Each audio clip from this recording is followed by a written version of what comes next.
There's another film that was just, it really hit hard, and it was your documentary on Danny Trejo. Because you go over how the Latin communities would be at war. He got inspired by seeing Pedro Gonzalez in the early films, and that led to him having a lasting memory of inspiration. The way that he was discovered was phenomenal. Phenomenal. How he was asked to be an extra, and Eddie Bunker, who turned into a screenwriter, saw Trejo with his shirt off, saw the tattoo, recognized him, gave him $320 a day to train some of the actors in Runaway Train, and then the rest was history. He appeared in Heat, Spy Kids, From Dusk Till Dawn, Con Air, Desperado, Machete. Obviously, I'm not trying to skip around here. He went to San Quentin, became a boxing champion in 1967-68. He was sent to various prisons. He nearly killed a guard and then he went to Solitaire, excuse me. He was in Solitude. But then he said he coped by replaying The Wizard of Oz while he was in solitary. That was another phenomenal story that was inside of the entire story. And then the guard said he couldn't remember who struck him. So he, it seems, avoided death. How Yes. did this come together? So my producing partner, Rocky Medalliar, was working on a movie called Cartel 2045. It's originally called Juarez 2045. And we were working with Danny, and he was super cool. And then my buddy Rocky's like, Adam, you're the doc guy. You should do a doc on Danny. And I only knew Danny as like the character actor that I'd seen in a million movies, like Desperado and Dust Till Dawn. And I was like, I don't know if there's a movie there, man. Like, it's cool that he's an actor. And then they're like, dude, do you know his personal story? And I was like, no. And they're like, yeah, like, was facing gas chamber offenses in San Quentin. And then when the guard didn't identify him, he took that as a sign from God that he was given another chance, and he got sober in prison, became a drug counselor. And then he truly believes that everything good that happened to him is a direct result of helping somebody else, which started with like little favors of helping the neighborhood, which got him here, which got him like a landscaping job, which got him on the set of Runaway Train where he met, you know, uh, um, um, Julia Roberts' brother. What can I think? But and then that changed his career, and it was all like he walked on set that day. He was going to help a sponsor. Someone had called him and said, "Look, Danny, there's all this cocaine. I think I'm going to slip. I need your help." Johnny goes, and then Danny goes, okay, okay, I'll be there. Where are you? I'll show up. Give me the address. And Danny said he showed up. And we talk about this in the film. And so all these guys are doing push-ups, and they're wearing like San Quentin fatigues. They're wearing prison fatigues, and they're like, they got fake tattoos. And they're like, man, this thing make me look tough. And he's like, dude, that'd make you my bitch in prison. Like, what are you talking about? Like, he's like, what is this? And then they're like, oh, it's a movie set. And he was like, oh, and then right away, because he has such that intimidating look, right? Like one of the first ADs or line producers, like, hey, like, could you be an extra in a movie? And he was like, sure, I can be an extra. And then they're like, what do you need me to do? They're like, we need you to play a convict. And he was like, oh, you got no idea. These baby blues fit just perfect on me. But then it came like, and then from there he got an actual role in the film, and it really, he can break it down to, it's like every time he gave back and helped somebody else, some new door opened for him, and it was the kindness and giving back, and it's a remarkable story. It was amazing to work with Danny and go on this journey with him and talk about and here's the pinnacle of how amazing that guy is. So we actually got some reviews from that, from like the ones that are like called the Oscar whisperers. If these people give you a review, shoot, you might have a chance of like, you should submit your film for an Oscar. And we're like, oh, biodocs aren't really the thing, but that's right after they were doing Oscars So White. And we're like, Danny being Latino, like, shoot, we should maybe do it. And then we looked, it's a crazy amount of money to go for the awards. That's a whole political, we could spend a whole podcast just on how that works. It was Okay. 250,000 US just to get started, to try to get into the 4-year consideration or shortlisted. And we were like, okay, I looked at actually maybe getting some investment and maybe trying to do it to see about, like, I looked at it as like kind of like an investment of going to college or university, kind of boost my company's team, like thing. If we could get nominated, that would really change us. We could say we're Oscar nominated filmmakers.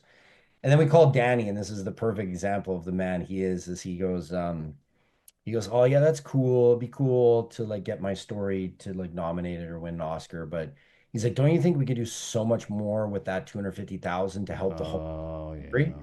There's so many people that could really use that right now, and we could use that like instead of giving it to a charity, like we could go buy a whole bunch of clothes and food and socks and give it to them, and they really need it. And I was like, oh, you're so right. Yeah. I was like, let's not even go on this campaign. And I remember that was the year where I can't remember where they were hosting the awards that year, but they literally pushed like hundreds of homeless out and put these big fences up so they could make it look all fancy so they could celebrate the Oscars. And it was like, here's Danny wanting to give them the money that we would raise to help the homeless. And I was like, oh my God, he's such a he's a truly like life was a blessing for him. He thought it was supposed to be over in prison. So he looked at just everything as a gift and giving back was his thing. And it incredible story. Everybody still, that's one of the most, that was our first studio sell to Universal. And they still to this day is one of their best selling like American docs that they released. They did very, very, very well with it. Because it's so good and it's so inspirational at the same time.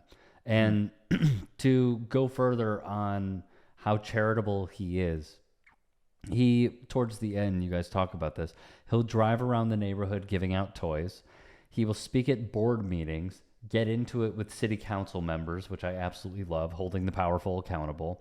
And now there is a mural put up of Danny Trejo in his hometown.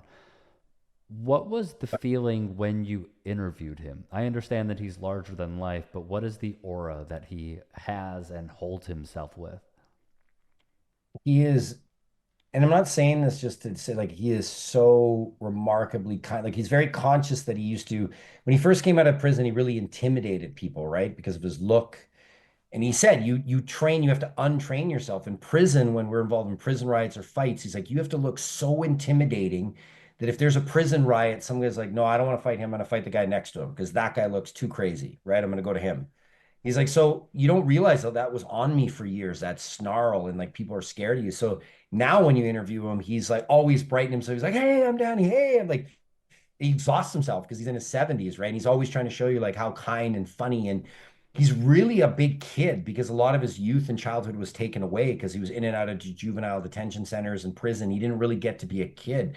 So he's a huge joker. We're constantly joking with him and he's playing little pranks and it isn't a facade. He really is that guy. And it's funny, everyone we interviewed of his friends, everyone thinks they're his best friend because he shows so much love. They're like, Danny's my best friend. Danny's my best friend. Danny's my best friend. Holy shit. They say if you have five best friends, this guy's got like 10, right? Like everybody, because he is like, yeah, at Christmas time, he drives around and gives away Christmas gifts, as Uncle Machete. And it was a phenomenal, phenomenal experience. So I mean, those would keep coming back. It's like we don't, like I said at the top of the interview, I don't make a ton of money doing what I do, but I absolutely love going on these adventures. Like our whole team, we're better people for going down this path with Danny or going down this path with Jordan or Bisbing or the inspiration, the notes that you can take from people. Danny especially is I really looked at another gift at life and there's that moment he says in there, Rick, where we bump into those kids at his old high school, and those kids come up and they're like, "Oh, Machete," and he's taking photos, and he says, "You need to make time, right? You need to make time with your kids. It's so valuable because his generation, when you grew up, and he says it in the film, is that he's like, his dad raised him as my job is to put food on the table. Don't ask for anything else. Don't ask for a hug. I'm not going to your baseball game. Not doing that shit, right? I work hard. That's my and that's why he got so attracted to his cousin that left him into the life of crime because his cousin showed him kindness and would be there and would hang out with him. And so it's important. I learned that as a father of young children myself is time. Talk to them, spend time with them. That stuff is valuable. Spend that quality time. Do those things to make sure that you're helping them to grow into great people. That's because I've seen it, also inheriting a strip club at a young age, and you see a lot of the dancers there. 99% of them have daddy issues. It's either no father or father that was around, but it was neglect, never, tried to buy their love and just give them stuff, but never spent quality time with them, never went for lunch, never went to see them at a sports game, never encouraged them to go after their dreams. Like very important. That really resonated when Danny said that you need to make that time, right? Hmm. We all get busy and everything. You make sure you make that time.